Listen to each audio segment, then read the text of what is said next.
Good afternoon. Welcome, everyone, to this webinar by the Conference of Major Superiors of Men. We're excited to spend time with you today as we discuss mutual relations, matter and meaning, with Archbishop Gregory John Hartmeyer, Franciscan Friar Conventual. Two brief housekeeping items before we begin. If there are any technical issues, please email postmaster@cmsm.org and we'll get back to you as quickly as possible. If you look to the bottom of your screen, you should see an area entitled Q&A. Please feel free to use that area to ask any questions that might come up. We'll answer as many of them as possible towards the end of our time together. With that, I'll hand this over to Palatine Father Frank Donio, Executive Director of the Conference of Major Superiors of Men. Welcome. We're very pleased to welcome Archbishop Gregory John Hartmeyer of the Conventual Franciscans as our presenter on mutual relations, matter and meaning. Archbishop Hartmeyer comes from upstate New York, and he was educated by the Conventual Franciscan Friars, whom he joined after high school. He professed simple vows in 1970, solemn vows in 1973, and was ordained a priest in 1979. He has studied philosophy, theology, pastoral counseling, and education, earning degrees from Emmanuel College and Boston College. He has broad experience serving in a variety of ministries, including as a guidance counselor, a principal, a high school faculty member, and a longtime pastor. Within the Conventual Franciscans, he served as a guardian of numerous friaries, as a delegate to provincial chapters, chaired the Province Commission on Parochial Concerns and Franciscan Life, and served on the parochial advisory team. During his time ministering in the Archdiocese of Atlanta, Archbishop Hartmeyer served as a member of the College of Consultors on the Committee for the Ongoing Education of Priests and as chairman of the Council of Priests. He also was Vicar General. On July 19, 2011, he was named the 14th Bishop of Savannah, Georgia by Pope Benedict XVI. And on March 5th, 2020, he was named the 7th Archbishop of Atlanta by Pope Francis. Archbishop Hartmeyer, welcome. And thank you for being with us today. Thank you, Father Frank, and thank you for that more than deserved introduction. I do have to make one correction, though. I've never been a vicar general. Okay. And I would hope never to have to be one. They have a harder job than most positions in a chancery, so I have great respect for them. But I'm glad I've never had to be one. Well, we're glad to have you with us. Thank you. And to talk about mutual relations or mutuae relationes, or directives for the mutual relations between bishops and religious in the church. And this was released back in May of 1978, so a year before your ordination of the priesthood. And while a new document on this topic is currently being prepared by the Congregation for Institutes of Consecrated Life and Societies of Apostolic Life, we hope and hear that may be released this summer. The relevance of the original document is still present, and the text is divided into two parts, one doctrinal, the other normative. Our discussion today is primarily focused on the practical dimensions of the relationship between diocesan bishops and major superiors, and in the context of the United States. Of course, the document was written for the Universal Church. So number 34 of the document states, it would be a serious mistake to make the two realities, religious life and ecclesial structures, independent one of the other, or to oppose one to the other, as if they subsist in two distant entities, one charismatic, the other institutional. Both elements, namely the spiritual gifts and the ecclesial structures, form one, even though complex reality. So in what ways, to really get practical, in what ways could diocesan bishops and major superiors collaborate more fruitfully from your experience? Well, I think they have similar jobs and responsibilities in terms of dealing with men and women religious, both in their community and working with others in a diocesan structure as well. So, there's a lot to be gained by just open conversation and communication. Any diocese, any bishop, I think, would welcome the presence of religious in their diocese, because they bring a charism, they bring a particular lifestyle, an understanding of the gospel They bring a different sense of ministry. Um, it enriches the diocese. I just can't imagine a bishop not wanting to welcome a religious community that can contribute to the ministry within his diocese. And I find that parishes that have had religious communities as their, as their priest, as their pastor, the people have seen a difference. They see a difference in how they're treated. They see a difference in the availability of a priest when there's a community involved in a pastoral setting. They see them working together as a team as opposed to kind of a lone ranger. There's a lot of differences. It's not better or worse. It's just different. And I think people get used to having a religious community as the leadership in their parish, and they learn to appreciate it. And sometimes they don't appreciate it as much until they're gone, and then they feel sad that the religious community has left for all kinds of reasons. But I find, in my experience, both as a pastor and as a bishop of two dioceses, that the presence of religious men and women has only had a positive effect in the kind of ministry that they provide. Mhm. So in number 57 of Mutuae Relaciones, in the section on pastoral cooperation, it notes the following: the difference existing between the distinctive works of an institute, which you mentioned a little earlier about the parish work and some of the other work that that religious engage in, should be kept in mind by the local ordinary. And in fact, the former depend on the religious superiors according to their constitutions, even though in pastoral practice, they're subject to the jurisdiction of the local ordinary according to the law. Many of our members, of course, who are engaged in parochial work particularly, or maybe they're engaged in school work or in some other types of chaplaincies and so forth. This is certainly a distinct connection. But in your experience, as both as a religious and in some of the work that we mentioned earlier, and now prior as a bishop and now as an archbishop, what are some effective practices for both a diocesan bishop and a major superior with regard to the distinctive works of an institute? So particularly the works that may well be owned by a religious community, and then also the works that are entrusted to them, maybe parishes, schools, some other type of work, charitable work, whatever it might be in a diocese. There has to be a great deal of consideration and respect for the traditions of the religious communities that come into a diocese. We as religious are here to serve the needs of the bishop. That's our basic understanding as to why we approach a particular bishop, is because we want to serve in that diocese, and we also see a need. And in many cases, we're invited to come into a diocese by bishops. And so the relationship between the bishop and the religious community has to be one of understanding that the religious community has a lifestyle and a community life that they are to observe by their constitutions and as a rule of life from their founder. And so they need time for common prayer. They need time for common meals. They need time for common meetings, sometimes within the house that they live in, but also inside the province in which they are from. Some of them hold offices within their province. Some of them have to attend a convocation or a retreat. And the bishop has to understand that those things have to be honored. If they're going to accept a religious community, then they have to respect their charism and their lifestyle, and to see how it blends in with the ministry that he would like them to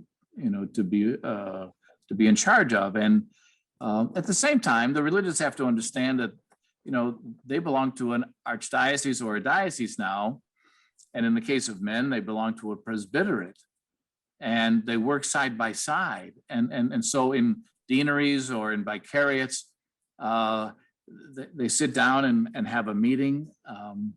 They talk about how we can help one another for penance services or parish missions or coverage. If a priest needs to go home, maybe he's foreign born and he's taking 4 weeks of vacation at one time.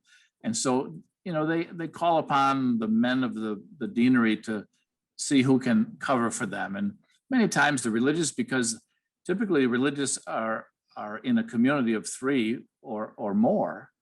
And so they have manpower that they can sometimes offer to cover the needs of the diocesan clergy when they're absent. But let me add this, Father Frank, because this was an experience that I had that I found very strange in one diocese. I was asked to come into a diocese. I was simply a pastor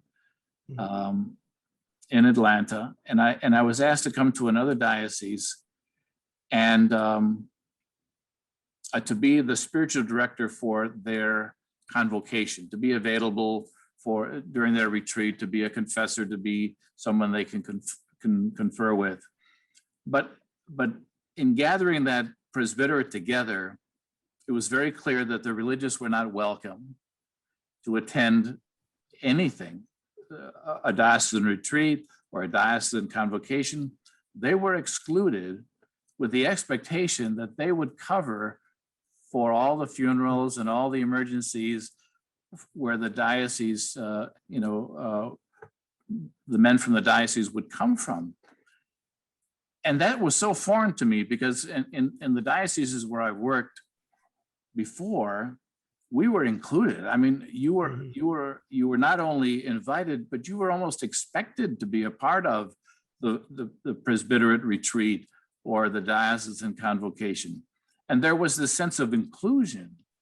And I was very surprised to see that there was this diocese that the expectation was, no, the religious, you stay back and you cover for us so that we can go even out of our state for our meeting. And I found that, kind of disturbing, really, because I've never had that experience. I've always felt in probably the half dozen dioceses where I've worked that the religious were always considered welcome and invited to participate. And some were elected onto the presbyteral council. Some held some chancery positions. So to see the religious respected for their talents and their gifts, and the bishop being interested in tapping them for the good of the diocese, I think shows great goodwill on the part of the bishop in inviting religious men and women to take a greater role in the operation and the ministry of the diocese. And I find that works the best because it enhances the fraternity and the camaraderie of the diocese for both men and for women when they're included like that. Yes, and that's been my own experience in different dioceses where there is that inclusion in a variety of ways. Even if you're not necessarily engaged in some of the work of the, let's say, parochial work, maybe there's a more internal ministry, but yet you still are invited and connected to the diocese and appreciated presence being appreciated in the diocese. And that's always, I found, has been a boost, in terms of feeling a part of the local church in that particular place, regardless of what one's work is. Let me give you another example, Father Frank, of a sensitivity on the part of the bishop toward a religious community. In our religious community as Franciscans, every 7 years, I suppose, our founder, St. Francis of Assisi, and his feast falls on a Sunday. And so typically our provincial would write to all the bishops where we are serving and ask his permission if that particular ministry site, be it a parish or a high school or well, it wouldn't matter if it was a high school because it was a Sunday, but particularly parishes, the provincial would ask the permission of the bishop, the ordinary, if that community and the parish could celebrate as a solemnity the feast of their founder. And probably maybe there was one or two bishops that would respond and say, no, you keep to the liturgical calendar, and Sunday is a day of celebrating the resurrection. But most of the bishops, by far, would gladly give their permission for the community, not only the religious community, but the community that they serve as a parish, because they consider themselves belonging to a Franciscan parish, or a Passionate parish, or a La Salette parish. And so when there's a celebration of the founder, the people know about the life of the founder of the religious community that serves them. And so they're very happy to be a part of the celebration. But for some reason, you might get a bishop or two that would say, no, stick with the Ordo as it's given to us in our diocese. But there's an example of recognizing the difference and the uniqueness of that religious community and their need to celebrate the feast of their founder, and an ordinary cooperating and agreeing with it, and wishing them well on their feast, the feast of their patron. You offered in a couple of the these couple of stories that you've provided, some of the ways in which there's good mutual relations with the diocesan bishop and the religious who are in the particular diocese.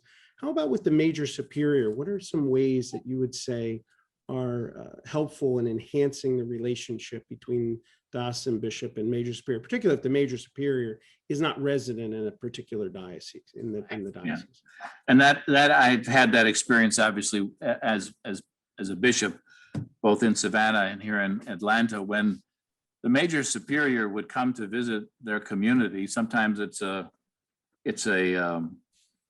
just a pastoral visit. Other times it's an official provincial visitation. But oftentimes they would make room and make time for just a brief visit with the ordinary while they're in the diocese, visiting their men. And I appreciate that. And I'm very open and welcoming of a religious superior whose men are working in our diocese, and for some religious communities for over 100 years in some places. And it would be just a polite call, but sometimes we would do business. Sometimes there would be a need to maybe change some of the personnel, and he wanted me to become aware of something that has happened, and just for my knowledge or for my advice. And I appreciate that as well, because in a sense we're both ordinaries and we understand what it means to be involved in the care and the needs of our men. And so I appreciate that time that we sit down and have that chat together. In this day and age, it's done by Zoom now, and I've had a number of Zoom calls with provincials, and that saves on travel and time.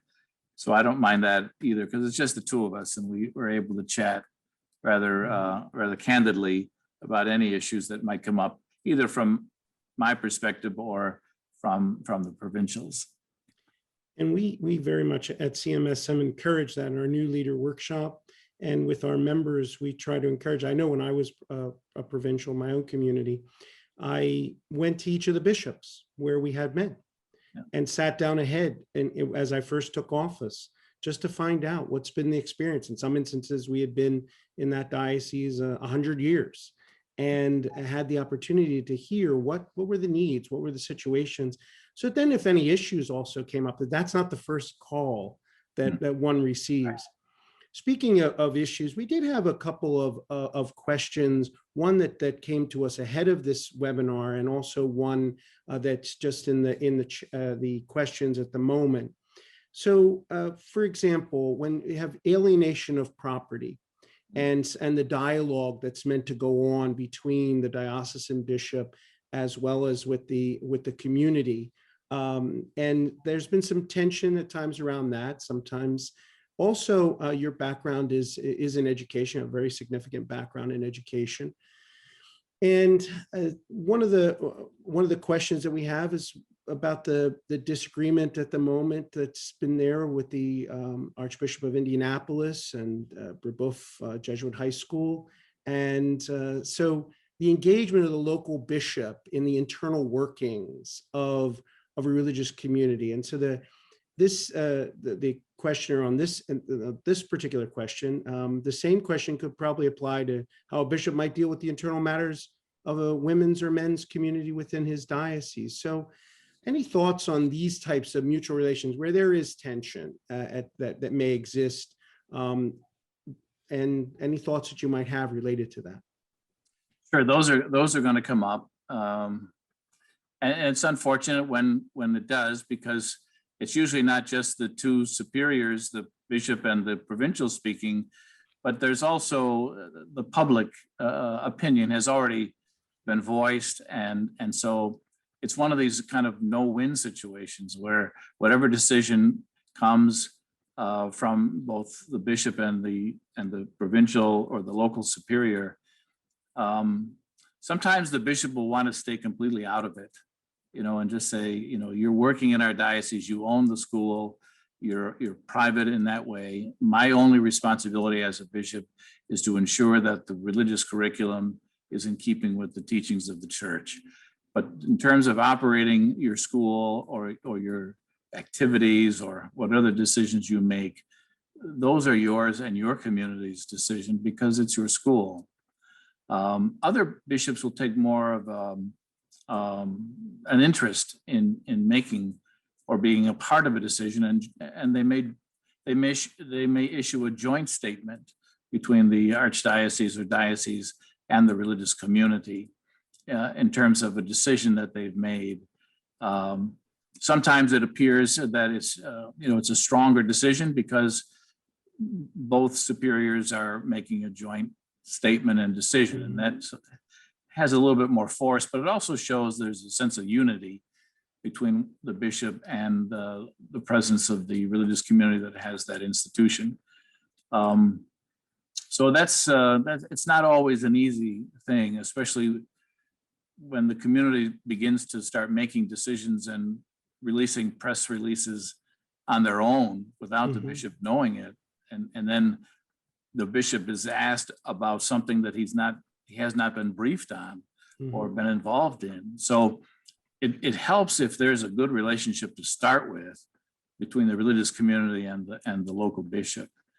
In terms of alienation of property, when I first became a bishop, I had a visit from my major superior who had a high school in the diocese. And it was a private school and a very, very prestigious school. Over 100 years it has been in the diocese. And but it was declining in enrollment. Expenses were excelling. And the number of religious that would be available to teach in that school were becoming fewer and fewer. And so my very first meeting with this religious superior, he said to me, would you like the keys to this school? He said, yes. I think it's probably something that, you might need to look at because we don't know what to do. And at that time I said, I cannot take another school on. But happily, within the years that I was there, the school grew in great numbers. The community put more men into it, and it has far succeeded their expectations. So I'm very happy for them that they stuck it out. They did what needed to be done. They had a board that looked at the issues that might improve their viability, and as it turned out, it worked out very much in their favor, which made me very happy because I couldn't afford to take on another school, and they've done a great job. Yeah, it's certainly a significant question, and one that we try to encourage that there be good conversation with the local ordinary. And we know that can be a tense, especially when you've owned a piece of property and want to know that it's time to move on, or maybe there's a financial issue, and that's part of the reason why you're moving from that personnel issue, as you mentioned. All of these kinds of things do come into play. And so, what are some areas then that major superiors could be more attentive to related to dioceses, that sometimes maybe they're very focused on their own communities and their communities' works, even within a diocese, but how can they be more attentive to diocese and diocesan needs? Well, what's happening, I think, Father Frank, and we went through it ourselves as a community, is there's a sense of refounding. To look at your founder, look at the rule of life that was approved, and are we living according to that? Are we really in keeping with the ideals of our founder? Have we drifted away?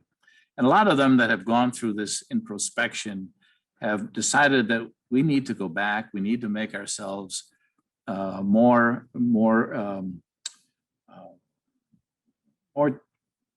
of a reflection of the ideals of our founder. And so many of them decide that we need to live in larger communities. These one-man parishes are not really helping our religious live a religious life. And so they've had to give back to the bishop certain locations where there was only one priest working there. And but at the same time, they may say, but instead of the 3 single places we have, we would be happy to take a larger place where we could put 3 men in. And so they could live their community life and pray their community life and support one another and be a witness of their community's particular gifts. And so that can happen. I've also had on the side of the bishop, I've had a wonderful experience with a group of men who were willing to come into the diocese, but they did not want to have any parochial administrative responsibility. They wanted to work with the poor. They wanted to be identified with the poor on the street, which was in keeping with their custom and their tradition. And they would expect no salary, no benefits. All we had to provide them with was a place to live. And they themselves would then, make themselves available for parochial assistance, feeding the poor with the Sisters of Charity, being available as spiritual director and confessors. They were bilingual, so they could assist us in a number of ways. And they lived a simple life, and they were happy, and they were available, but they had no administrative responsibility. And that's what they wanted. And we were able to say, welcome, we need you to be present to the people that live on the streets, because our parishes sometimes overlook those people because they're not visible to us. But if you live among them, you see them and you know what they need and you know what you can do. And so I'm very proud of their presence here and very happy to have them here. There's other situations where I had a conversation with a provincial not long ago. They have been here forever. They own the church and the property, which is it's not, you don't experience that as much anymore. But we as a province, we owned a number of churches and property. Now we've been able to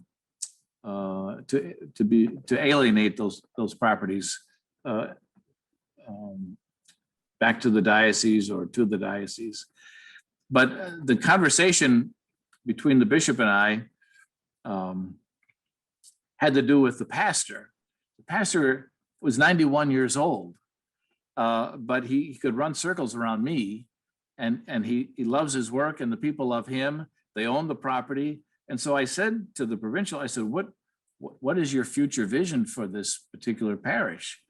And he said, actually, that's a question I want to ask you. What is your vision for this parish? because we want to do whatever the people need. And we're here to serve you and the people. So you tell us what you want to do with this property, and is it a part of a plan to maybe merge two parishes that would be able to use that property because it's in very good shape, but the numbers aren't there. So we had that kind of a discussion. He wasn't interested in buying the property, or rather selling the property or giving the property away. He said, we want to serve the people. Mhm. And that's why we're here. And as long as this pastor has his spirit and his health and his desire to serve, I'm willing to keep him here. And I said, well, I'm willing to keep him here too, because I've known him for a long time. And he's admired by many, many priests and people at his age. He's such a generous soul and a good priest, and a credit to his order. And so we have those kinds of conversations, which I think are very helpful. That, you know, we're not demanding, or we're not limiting the kind of ministry that a particular order wants to provide in our archdiocese. If we can make room and provide them for the kind of work they want to do, they're welcome. They're welcome here, and we've had good experience. Now, the women's community, I don't know if you want to talk about women's community in this forum or not, but they're a little bit more difficult because there aren't as many of them to live in community. And so many of them are DREs, or they're pastoral associates, or they're doing spiritual direction, and they're either living with one or maybe alone. And so there isn't the identity of some of the women communities as there are the men. Mhm. So it's a different kind of discussion, but nonetheless, their presence is very welcomed here. And the larger communities that do have a kind of a corporate presence do very well, especially in elementary schools, where there's a great demand for the presence of women religious in the education apostolate. In some ways, this connects to the question that we have from one of the participants in the webinar. This is someone who is a provincial. He's also a brother, a Capuchin brother, and as someone who has a foot both in religious life and in the episcopacy, in your case, how do you perceive canon law's connection between jurisdiction and orders?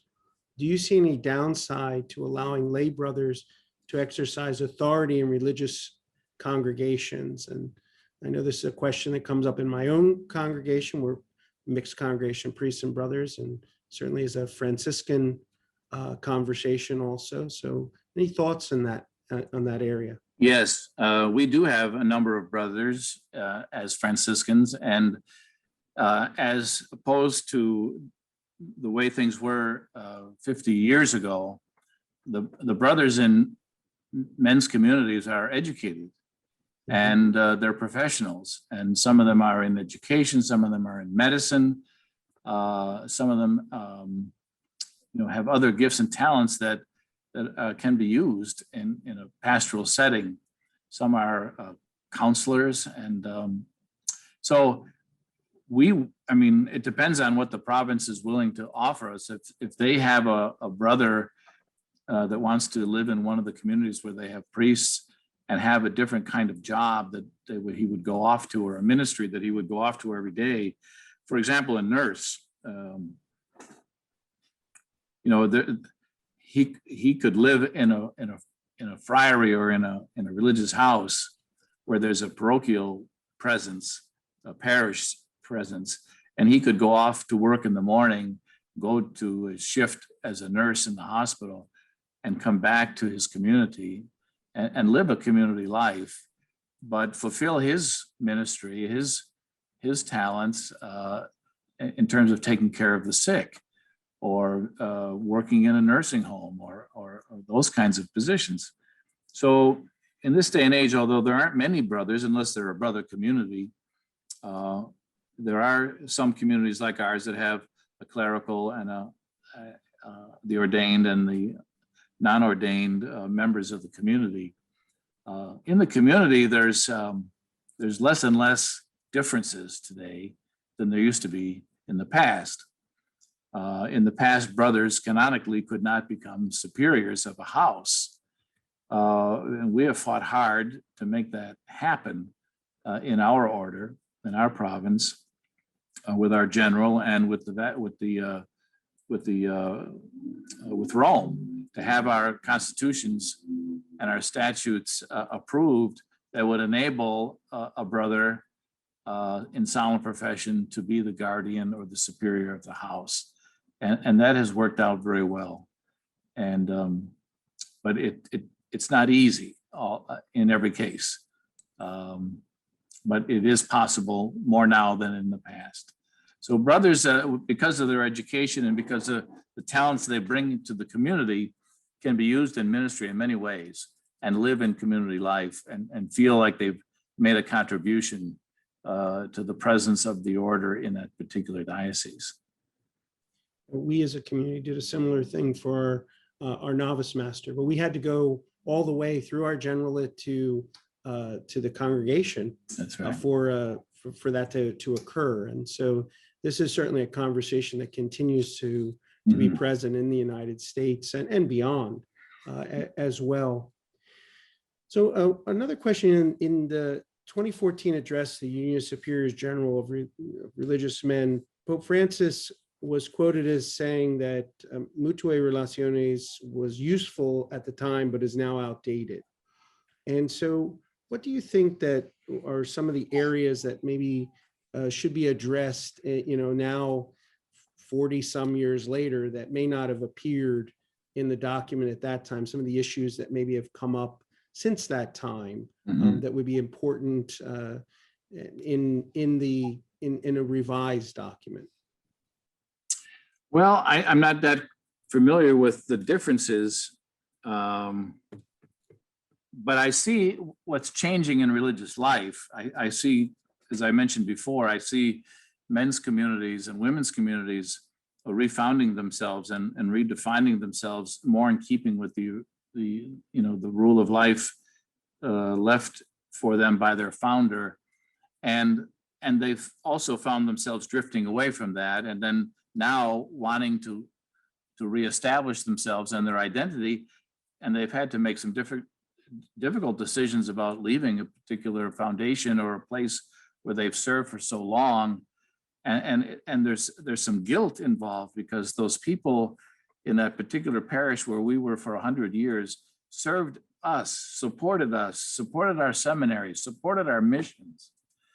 And now as they're old and the numbers aren't there in the parish, all they want to do is be buried by the same community that they've lived with for so long. And yet, we find it necessary to have to leave, and we're torn by that.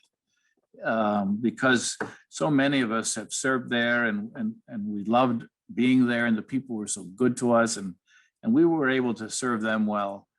But now we had to make the terribly difficult decision to disengage and to trim down our community to enable them to live in larger houses, to live a better, hopefully, and a stronger community life. I'm not sure what the difference is in the original document that was written in 78, and what are the needs now. I don't know specific. If I knew specifically, I would be able to maybe comment on it. It's at present, we haven't seen the new document as yet. Our understanding is that there will be more about some of these issues of that even these questions that came up, which had come up from a couple of bishops that we've talked about a little earlier. Some of these questions are going to be part, we understand, of that document, new document as well. But our hope is that we continue to have good relations. We want to give an opportunity for additional questions from the group, and so please use the Q&A and in order to put those questions in, and we'll continue to look at that. But one question that would be good for us to maybe talk about is that What joys have you found in working with religious in the diocese in which you've been in, and in having men and women bring their authentic charism to the souls that you shepherd? A lot of it, a lot of the joy that we experience because we have religious communities in our diocese is their sense of hospitality. You know, they invite us into their living space when they're celebrating a feast or a special jubilee of the parish or of a particular member of their community who has been in the diocese for a long time, and everybody knows that person. And so they have a 50th jubilee celebration, and they open it up to the deanery priest or the Daas, maybe the whole clergy, and it's a wonderful time for us to come together because we've shared, you know, the experience of the diocese together. We know each other, and even though we have a different lifestyle, so to speak, as a diocesan priest as opposed to a religious priest, but we have so much more in common than we do really in differences. I mean, we still administer the sacraments the same way, but there's a little bit of difference that we bring in because of the way we were formed in our seminary and the way our founder, you know, has kind of taught us how to minister. And so that's what I said at the very beginning, that, you know, the people see the difference in one community over another community that might serve their parish, or the community as opposed to the diocesan presence. They see a difference. Again, it's not good or bad. It's just different. And some people are attracted to a particular community because of their founder, or because of the way they invite people to pray in common, or they give the laity, they empower the laity to really exercise their priesthood through baptism. Whereas, and it happens in religious life as well as diocesan life, but when you're by yourself, there's some guys are by themselves because that's where they need to be.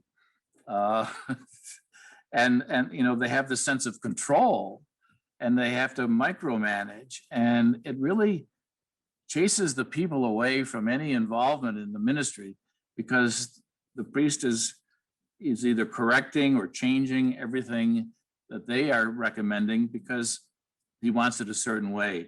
And that really puts a damper on lay ministry and the way in which the clergy and the laity can come together and serve the people of God in a particular ministry, which is unfortunate. And it happens in religious life as well as in diocesan life, but it's a style of leadership. But when a community comes together in a parish to take over its ministry and its pastoral care, they see it as a team coming in, and they rotate. So, you know, you don't have the same priest at the same mass, or you don't have the same confessor always available. You have choice when you have a religious community present, and the people enjoy that choice. I think they prefer to have a choice where they don't hear the same priest preach every Sunday. You know, they can almost recite his homilies by heart for him after a while. But when you have a community, there's a change, and people have a different style of preaching, and the people enjoy that kind of variety, I think, that a religious community can offer a parish. But that doesn't take anything away from the religious, or rather the diocesan clergy, because there are some outstanding pastors and parochial vicars that work together as a team, and they bring a variety to their parish, and the style of leadership, I think, is really important today for our people, because they want to be a part of their church. You know, they want a sense of ownership. They want a sense of being included in decision making on pastoral councils and finance councils and so forth, and they have a right to it. We as priests and as bishops, we have to recognize that it's you know, we have so much to gain by inviting the laity to come into and share the pastoral role and ministry within a particular apostolate. Thank you. We have 3 questions that have come in, and we're appreciative of those. We'll start in the order in which they came. So, Archbishop, this is asked as a bit of tongue in cheek, but how can a bishop continue to see himself as a member of a religious community when he's no longer bound by a vow of poverty or vow of obedience to provincial general? Of course, there remains the promise of celibacy. Just curious! Exclamation points. Well, that's interesting because I hear that all the time. How can you be a Franciscan, or are you still a Franciscan? I said, yes, I'm a Franciscan. I don't have an active or passive voice in my province and in the legislation and governance of my province, but I am a part of the community. I'm a part of the fraternity, and I'm welcomed as such anywhere or at any time where we are. In fact, I've been privileged to ordain most of the newly presented priests or friars for ordination, and I've taken great joy in being able to ordain deacons and priests in my province. But I'm invited to everything, which I can't go to everything. But the joy that I have here in the Archdiocese of Atlanta is I have 2 friaries here that are from my community. So, and I have a classmate in each one of them. And so they are my second home. If I want to, I join them for Christmas, I join them for Easter, I join them for, whatever I'm invited to. And I don't even have to be invited. I could just ring the doorbell and I would be welcomed. So I have that luxury of having my community within my own diocese, which is a joy. The other thing you mentioned was obedience. Yeah, the vow of obedience still exists in my life as a Franciscan, but my vow of obedience is no longer my minister provincial. It's to Pope Francis himself. And so I have a direct obedience to him. And in terms of poverty, well, in one diocese, I was a corporation sole, which means I owned everything. And in the current diocese, each parish and each entity is incorporated themselves. But I am the president of the corporation in each parish and each entity. So I still have the sense of ownership. I do have to pay taxes because I own. I'm paid a salary, so I've never had to do that before in my life, pay taxes or income tax. So that was all new to me. So they consider the vow of poverty to be suspended while I'm working, and so I'm as charitable as I think I can be, as much as I can be with money that I never had before personally. I'm able to support charities as a result of it because so much is provided for me as a bishop.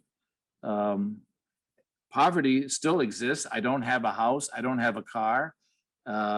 Everything that I use when I leave, it stays. Mm-hmm. And so I don't really have anything that I really own. So there's still a little pinch of poverty in my life, and it kind of reminds me of the simplicity of life that I've vowed to follow, and I tried to do my best to do that. Great, thank you. Another question is, how do you see the role of the vicar or delegate for religious? We have a number of vicars, delegates for religious who are a part of this webinar today. When I was in Savannah, I had a wonderful, wonderful delegate for religious, and I had them elect their own. Each religious, male and female, were given a ballot, and they could choose their own delegate or vicar for religious. And they did, and they chose a remarkable woman, a sister, religious sister, who did so much for me, but more importantly, did so much for the religious in the diocese. And she was very conscious of where they all were and when their birthday was, when their jubilee was. And she would organize celebrations where I would just have to appear, have mass, preach, and enjoy, an occasion that she was able to put together for the religious in the diocese. Particularly as the religious women get older and get fewer, they feel abandoned sometimes in the diocese. They don't feel recognized or even made to feel a part of the diocese any longer, since they've retired or they're working part-time or whatever it might be. And the delegate for religious was able to make them feel so much more a part of the diocese, because that's what she was elected to do. And I needed her to do that. I needed her to say to me, Bishop, you need to go and visit Sister so-and-so. She really, she's not doing well. Her health is not good. And it would be great if you stopped in to see her. It would really perk up her day. And so I would do that, but I wouldn't know that unless I had a delegate that made it her business and her work to find out what the needs of the religious were. And so that I could at least do whatever I can to help. But I didn't have the time to do that myself, even though I'm a religious.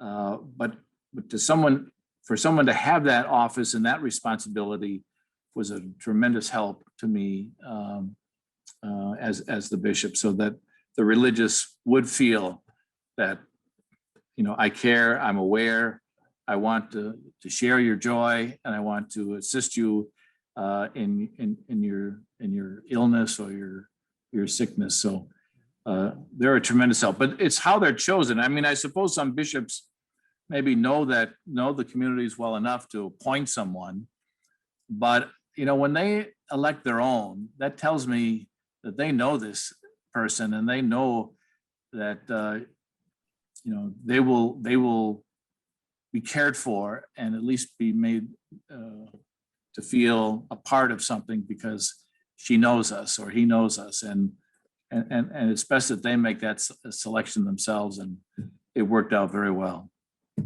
Great. Thank you for that. That was very helpful. We have a couple more questions. One, could our Archbishop Hartmeier speak to how religious congregations and dioceses could come to an agreement about what information should be revealed or divulged so that a brother or priest can serve in that diocese? Is it not enough that a religious superior to state that this man is in good standing and has no impediment for ministry? Dioceses often want to conduct their own background check on men religious to ask for more information that seems appropriate. And so how can we improve this conversation? This is something that does come up fairly often, especially around letters of suitability or around just in general good standing when an assignment's being made, those types of things. So any thoughts in this area, Archbishop? Yeah, it's obviously a different world in which we are living since the Daas Charter. There's more of a need to be watchful and be responsible for the priests that are serving in your diocese, the religious men and women serving in your diocese. We have to rely on their religious superiors to be honest with us and to tell us, if this person has a need or this person has a history, or if there has been an allegation, but there wasn't enough to make it really a credible alienation or allegation rather, but they need a fresh place to start over. And would you be willing to take this person? And I would have to, my role, of course, now with Vos Estis is that I've got to do my job. I cannot just pass a religious or a priest from one parish to another if there's a credible allegation that I'm made aware of. We can't do that anymore. Those days are over. There's too much at risk, and the people of God are really my biggest concern, that their safety is upheld and their children's safety. And so religious superiors and bishops have to speak very candidly and transparently with each other about an assignment. And I think we've come to, at least my experience, we've come to a time and an understanding of how important that is. And there are some religious and diocesan priests that are unassignable. and we have to admit that, and they have to own that.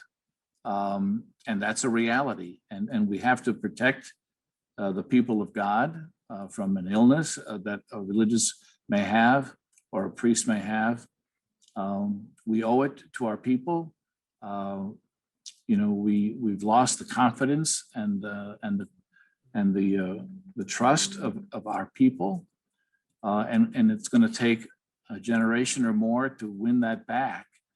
And so we have to prevent from reoccurring what occurred in the past, and to be vigilant and to have the care of our people utmost in our minds, but at the same time treat our fellow priests and religious with dignity, and to be sure that they're cared for emotionally, psychologically, spiritually, and physically. We have that responsibility as religious. And so it's good for the provincial and the ordinary to have a very open conversation as to how we can possibly place a person, or if we can't. And it would be up to the superiors then to ensure that that person is cared for and also monitored, so that they that they don't that they continue to receive counseling or therapy or support from a group that might continue to help them become more and more healthy. And but a religious community has a responsibility to care for that person. That's part of belonging to a religious life, and we do that. And I think we do it well. The diocesan clergy is not looked on quite the same way by ordinaries. If they violate their code of ethics or their conduct, then very often that priest would need to be laicized and no longer function as a priest, and really not have much more responsibility on the part of the diocese, which that's not necessarily the best solution, I think, for those men, but that's the reality of how they're dealt with today. Thank you for that candid answer. And we're arriving at the end of our hour. Our hours come and gone very quickly. Wanted to ask if you had any final thoughts before we close. I do. A number of things would be helpful. This is practical, and we began by saying that we're going to look at the practical side of the relationship between religious and diocesan bishops and religious bishops. Very practical would be their chapters, the timing of their chapters, the timing of changes, where their men are voted into an office at the provincial level, or they're moved from one diocese to another, and it happens in February, where the diocesan personnel changes typically would take place the end of June or the beginning of July. And so it puts a little bit of a burden on the ordinary if we have to replace somebody in the middle of the year and take somebody out of a position to fill that position. So it would be best if we could coordinate changes. And most religious communities are very responsible. And if they take a man out, they usually will put a man back in, a different man, so that there isn't the need for the diocese to then shift around their personnel outside of the normal personnel change cycle. And as I said, it's also, I think, very important on the part of the bishop to recognize the inclusion, the need to include religious in diocesan celebrations, in the Chrism Mass, in Jubilarian celebrations, invite them into the retreats to pray and to reflect with their brother priests, even though they're from a religious community.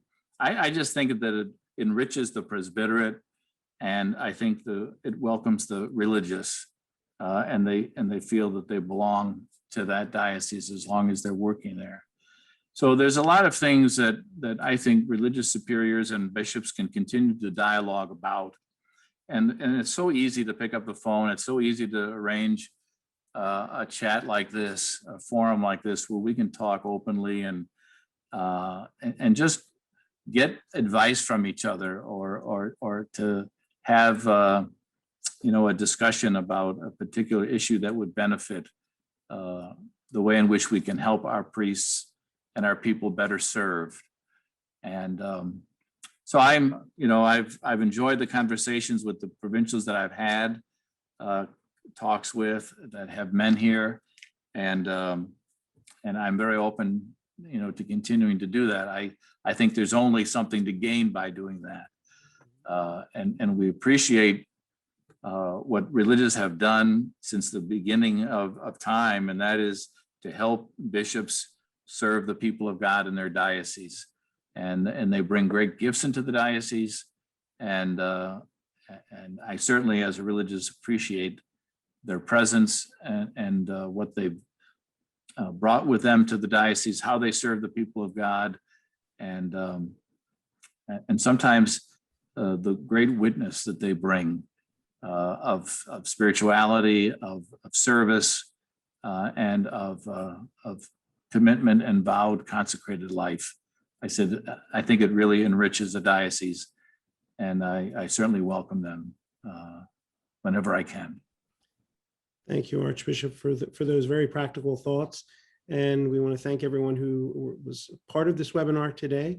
And we're very grateful to you, Archbishop, for your time and for your candor and for the opportunity to provide some good thoughts. And we're very appreciative of all those who joined us. We had bishops, vicars for religious, as well as delegates, and also major superiors and their counselors who were a part of this webinar today. And so we're grateful that this recording of the webinar will be made available. And we thank you for joining us from the Conference of Major Superiors of Men and from the Archdiocese of Atlanta. Thank you very much, Archbishop. Thank you, Father Frank.